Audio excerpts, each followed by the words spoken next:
Heyo guys, it's Victini Gamer here, and I wanted to make one final TCG video to close things off, or at least until, they add new cards, they add new stuff in Genius Invocation TCG, which is probably going to happen. They're probably going to add new cards, they're probably going to add new player challenges and the whatnot, but as of right now, this is the final TCG video that I am going to be uploading to close things off. And I wanted to reflect on my TCG journey as a whole. So, first off, this is pretty bad, but I have to first start things off with a disclaimer. The reason why I don't upload guest challenges in Genius Invocation TCG is because they're literally the same fight that you fight in the overworld. Yeah, when you fight Kaya, he's literally the friendly Factus version of Kaya in the guest challenges. You fight Majori, you basically fight Marjorie in the overworld. Same with Chef Mao, you fight Chef Mao in the overworld. Literally every single player here can be fought in the overworld. It's literally the same thing, it's just guest challenges. It's just stuff that you have to do.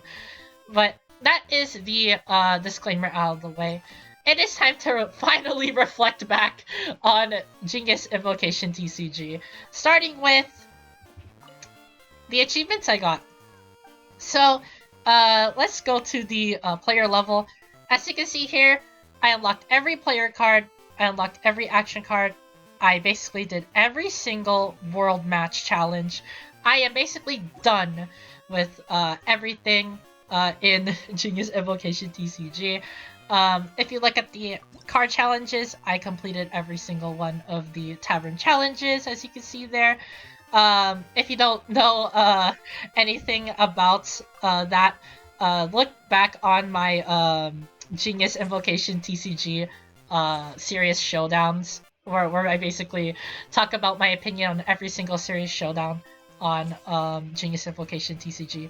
But I basically completed every single one of these. If you want more explanations on what all of these are, all these Serious Showdowns are like, you could just watch that video. I did upload it, so you can check that out.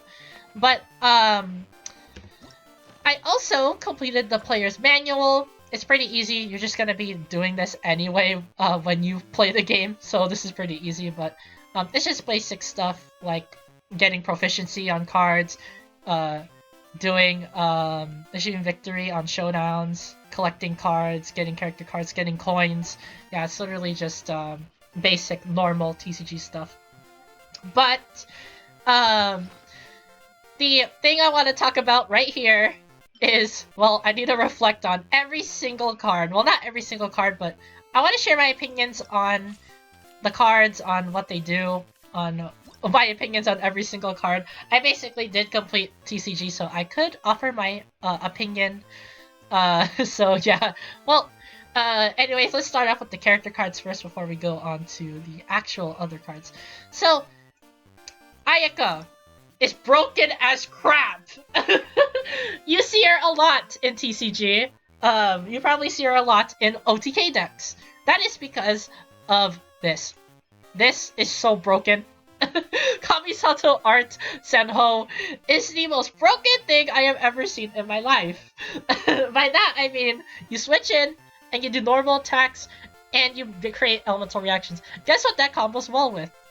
I did use a lot of Ayaka in my decks, but Xingqiu, this elemental burst combos well with Ayaka's normals, as well as Yoimiya, which also combos well with their normals. You see why she's broken? Yeah, Ayaka is probably the best card, the best character in the game. No joke. Like, I seriously think she is the best character in the game. She's used in a lot of OTK decks. She does a lot of damage based on her normals. If you combo it with a food card that I will show later, she basically becomes a one-shot machine. Yeah, Ayaka is just too good, man. Really, really good. Ayamiya is probably the most damaging deck in the game. And the Leela Freeze team is the most annoying deck to play in the game. Yeah, every single thing about Ayaka is just broken anyway. So yeah, it's yeah, it's something, man. It's really something. Another thing that I have to talk about is Diona. She's the worst character in the TCG game. I don't care what you say about Diona. Compared to every other card in the game, she sucks. Why? Her elemental skill costs 3. The shield doesn't even do anything, it just makes you take 1 less damage. Guess what also does that? She chose E. Yeah, well... and then her signature mix, it heals for 2 HP and summons this. Which lasts for 2 turns. Guess what also heals you?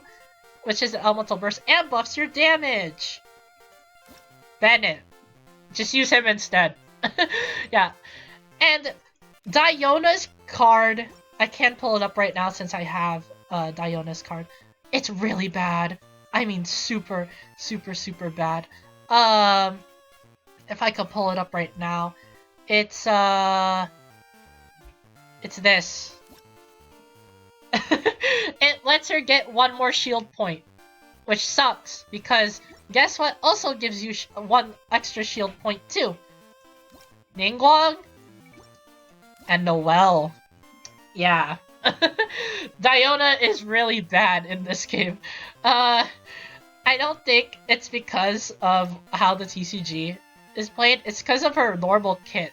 It's because every single character's kit is copied off of the overworld, so what Diona does in the overworld, she does in the TCG.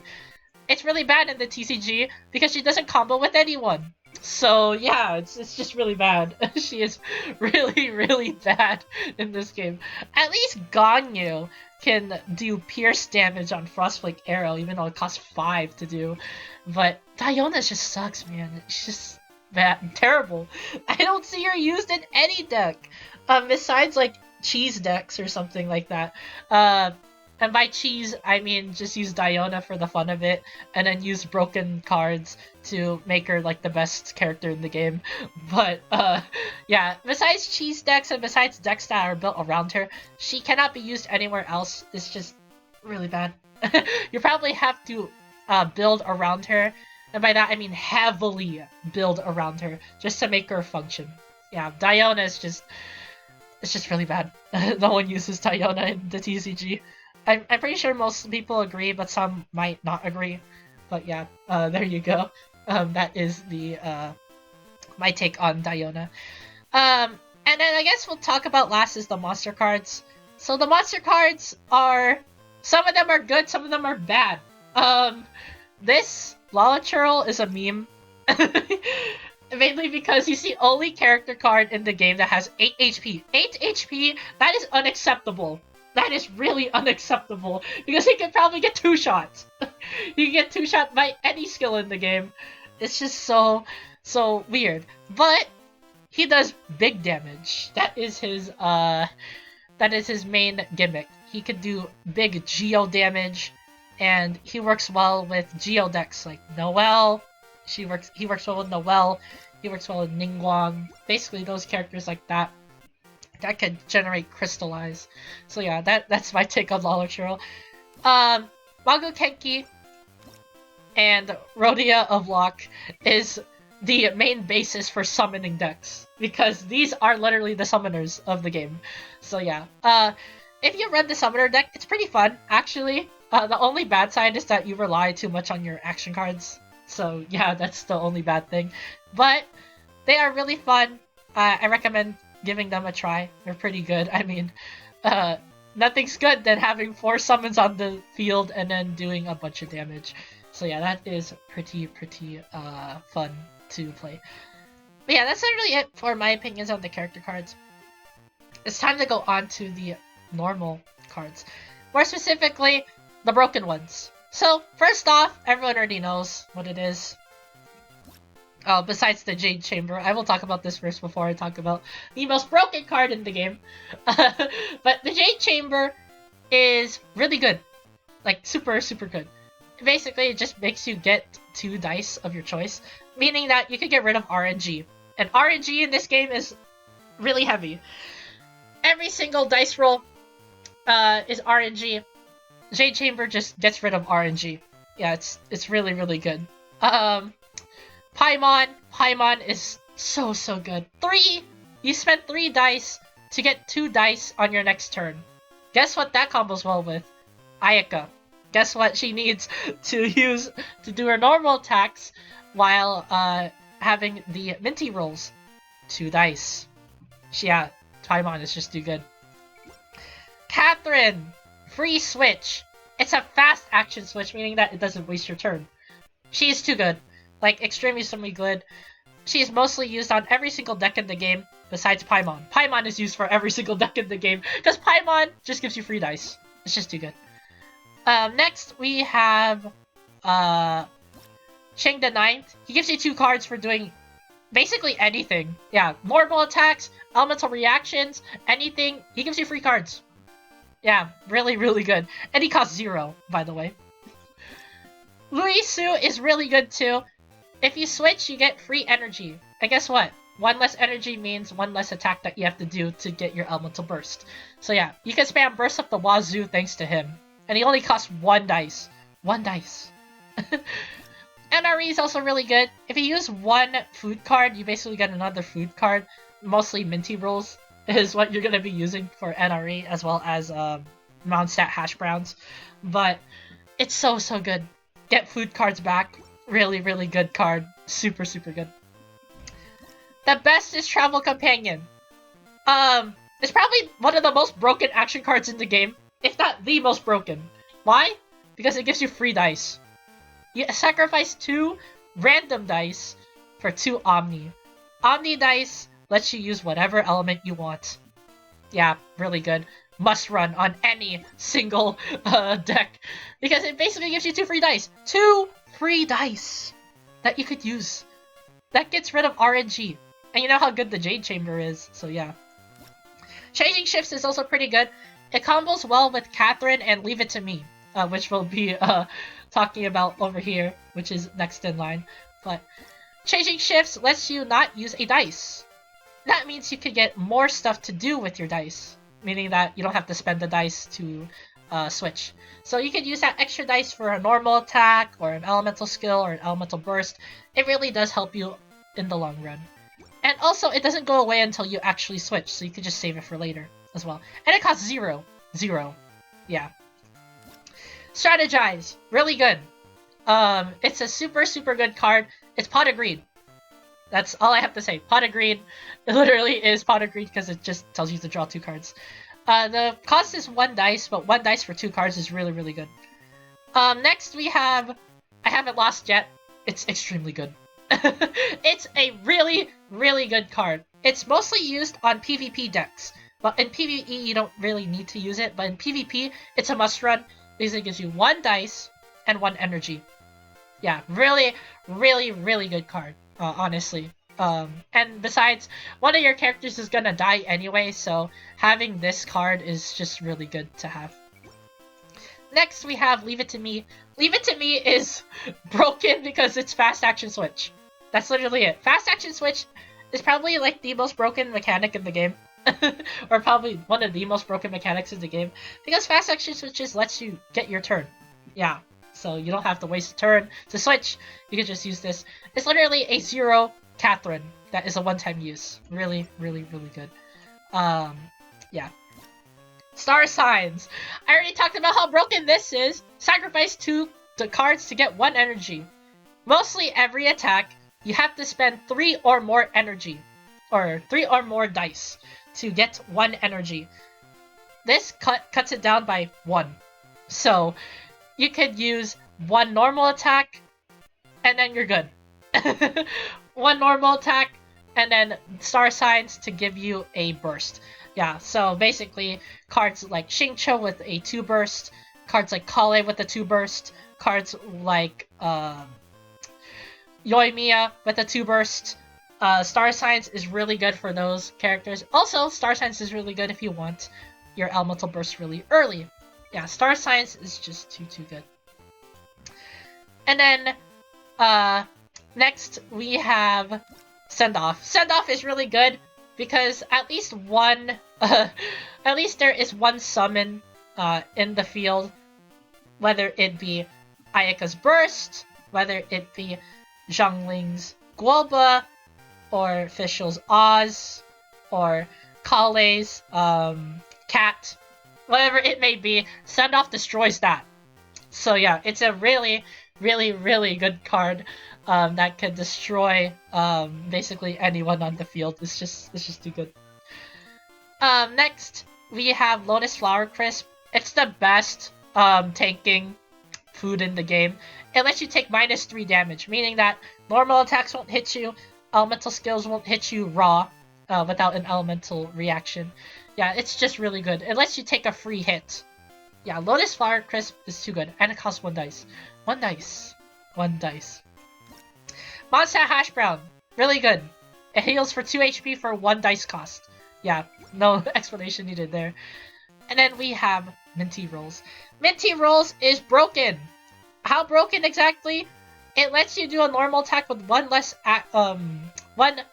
dice. Meaning that you can do 2 dice normal attacks. Yeah, there's nothing to be said. Ayaka, Yoimiya thrive with this.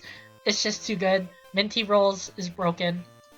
Yeah, elemental reactions at the wazoo. It's the reason why you could do OTKs with decks. It's because of this card alone. And then we have the character exclusive cards. We're only going to be talking about 2 of them, actually. First is this. The Kanten Semio Blessing. It lets her do +1 cryo damage when she is infused with cryo. That's broken. She's able to do +1 more damage, meaning that your Ayamiya will do +6, your Xingqiu Ayaka combo will do +6. +6 damage is really good. Like, super, super good. So yeah, Ayaka is gonna hit like a truck, thanks to this skill. It lets her do 3 damage on her normal attacks. Super, super, super, super good. And then the last card I want to talk about is this. Streaming Surge. It's really good. Like, actually really good. It lets her, for 1 extra dice, because using her burst costs 3, it lets her get +1 on her summons. Yeah, it lets it last for an extra turn. It's extremely good. And her burst does damage depending on how many characters there are on the field. So, if you have 4 summons, you do 10 damage. Yeah, that's a one-shot kill. And it's not hard to get her to 4 summons. So yeah, that is basically it for the relevant character cards in this list. And now for the element cards. There are 2 I want to, or there are actually 3 I want to talk about. And that is basically it for my reflection on the TCG. But the first one is Elemental Resonance Shattering Ice. It gives you +2 damage for 1 cryo dice. Yeah, enough said. +2 damage. It makes Xingqiu's burst, or it makes Xingqiu do damage. It makes Chongyun do damage. It makes Ayaka do damage. It basically makes any character do more damage. So +2, you can basically make Chongyun's burst 1 shot, or close to 1 shot. It basically does 9 damage. Yeah, it's extremely, extremely good. Next we have Fervent Flames. So, when you do a pyro-related reaction, you do +3 damage. Yeah, that's pretty broken. So, if you do this, and then you basically have Ayami on standby, it's basically a one-shot kill. Yeah, it is a shotgun. So, yeah, you can just use this and then do Melt, or Melt, Overload, Burning. Yeah, any reaction like that basically does +3 damage. +3 damage is really, really good. And then lastly is this, High Voltage. +1 energy for 1 dice. It's Star Signs, but better. Because it only lets you use 1 Electro dice. That is not hard to get. So, yeah, +1 energy. You can spam burst more earlier. Mainly Electro decks will be spamming bursts anyway, which is why that is probably the best thing ever. And that is my reflection on every single thing in TCG, and my thoughts on every single broken thing in TCG. You can take my opinions to heart, or you may not. It's just my opinions. I mean, I'm no expert on TCG, but I did play enough to give my honest opinion on each and every single card in TCG. Well, not every single card, but the cards I wanted to really talk about. But yeah, there we go. Sadly, the journey ends here, at least until the next TCG update begins. But that is basically everything here that is to offer in TCG. I am basically done TCG. I don't have to upload videos for some time on this game mode, but it was a fun journey while it lasts. I had a really good time. Yeah. I'm just gonna say, Lewa Freeze broken. Anyways, like the video if you like the video. Subscribe to the channel if you're new. I upload Genshin videos once a week, so if you do like that sort of content, be sure to subscribe and turn on the notification bell. Not miss out on a single Genshin upload. Also, comment down below, what do you think of a Genius Invocation TCG in general? I mean, it's sad that it had to end, but there is a lot more updates that will be following in the TCG, but I think that it's not going to be for a while, so we probably have to wait until then. Well, anyways, thank you guys for watching this TCG video, this final TCG video at least, and I'll see you guys in the next Genshin video.